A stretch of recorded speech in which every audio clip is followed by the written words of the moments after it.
the commander-in-chief wants to see achieved. When they are achieved, then it will ultimately be up to the president to end this operation. Okay, so I think you're not exactly addressing my question, though. Is that political objective also necessary for the president to decide to end this war? Look, again, I just told you the objectives of Operation Epic Fury. When those objectives are met, the president will dictate the end of these operations when he deems that Iran no longer poses a credible threat to the United States of America. And again, it goes back to, what does that unconditional surrender look like?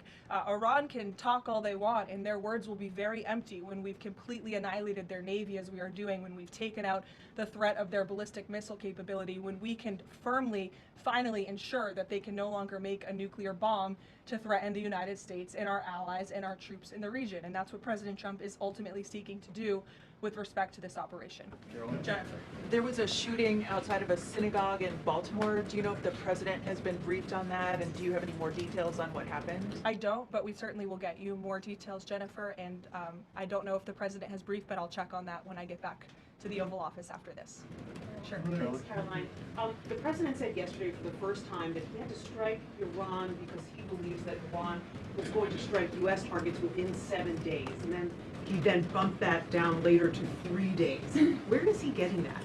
Well, that's not the first time the president has said that he chose to launch Operation Epic Fury because he felt as though Iran was going to strike the United States and our assets in the region first. Again, I addressed this in the last briefing.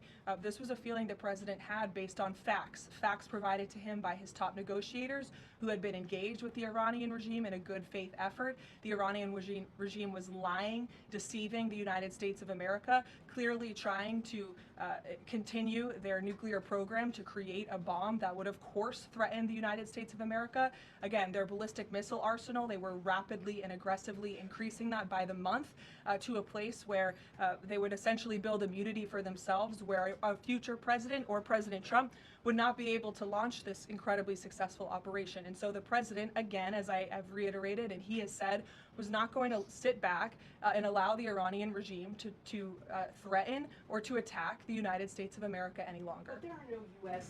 leaders or Israeli leaders who are making those same claims. So is he making this up to justify his decision to go to war now? The president is not making anything up, Nancy. He is looking at this every single day based on intelligence, based on facts, and based on intelligence that he himself and his negotiators have consumed based on their, again, negotiations with the rogue Iranian regime over the past year. And the president and his team tried in a good faith way to reach a diplomatic deal through peaceful means with the Iranian regime. And Iran chose this path to death and destruction.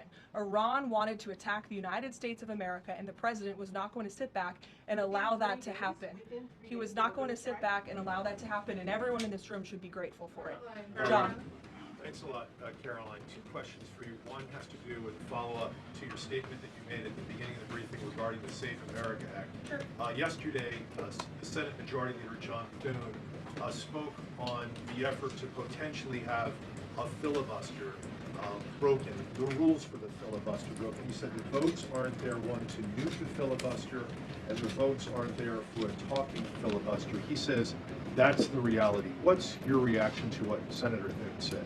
Look, I think President Trump, the urgency behind his need to pass the Save America Act and his desire to get this country-saving legislation passed has been made quite clear. He wants all options on the table, and he wants the Senate to move as quickly as possible through whatever means necessary. And then secondly, just regarding the president's trip tomorrow, looking ahead, why Ohio and why Northern Kentucky? Well, why not? These are two great states with great Americans.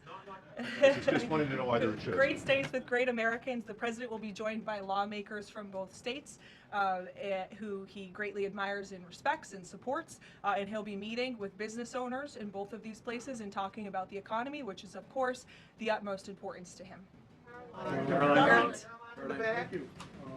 Last week, the Energy Secretary issued a waiver for India to get oil, Russian oils during this energy crisis. Yes. Have you spoken to President about it? What's the idea behind this? Have I spoken to the president about it? Yeah.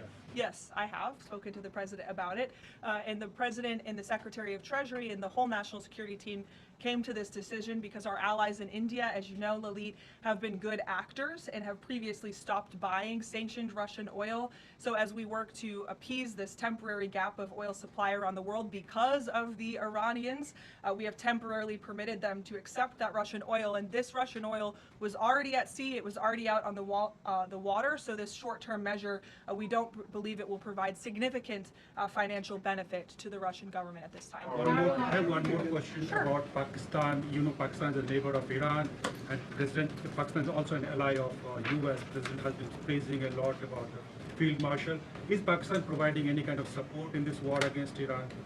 That I will have to check on with the Pentagon and get back to you. Sure. Thanks, Caroline. The president said yesterday that President Putin told him he wanted to be helpful in the Middle East. The Kremlin put out a statement where Putin said, quote, "I would like to reaffirm our unwavering support for Tehran and our solidarity with Iranian friends." How does the president think that Russia could be helpful, if not helping Iran? And did the president push Putin on Russia sharing intelligence with Iran in this war? The president and his special envoy Witkoff have both said that, of course, they've sent a message to Russia that if that was taking place, it's not something they would be happy with, and they hope that it is not taking place. As for further details about the discussions between these two leaders, I'll leave it to the president to divulge any more of that conversation, but he did confirm it yesterday and provided you with a little bit of the background and his view and his perspective, as he always does. Luke. Regarding the missile strike on the Iranian school, how long does the administration expect that investigation to take, and will the White House or the Department of Defense release a full report of its findings once the investigation is complete? The Department of War will do that. The investigation continues, and as the president said yesterday at his press conference, he will accept the conclusion of that investigation, whatever it may be. We'll go to the back row for some love. Sure, in the back with the glasses. Go ahead. Regarding the shield of the Sitting down. Americas. Caroline, And then you can go, but go first. Okay, thank is you. there an update regarding You have rough real estate back there, so I'm is trying to give you is some there an love. update regarding Cuba, and also is an economic deal imminent? Sure. I don't have any updates on Cuba for you today.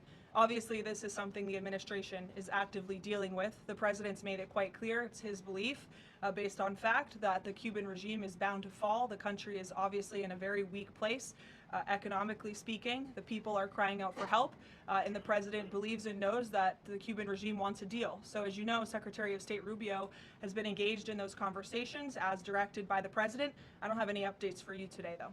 Thank you, Caroline. Regarding the Shield of the Americas, the initiative by President Trump this weekend, big names, a lot of countries, but some notable absences. For instance, Colombia, which is a key ally with the United States in terms of counter-narcotics. And President Gustavo Petro was here at the White House, and he met with President Trump.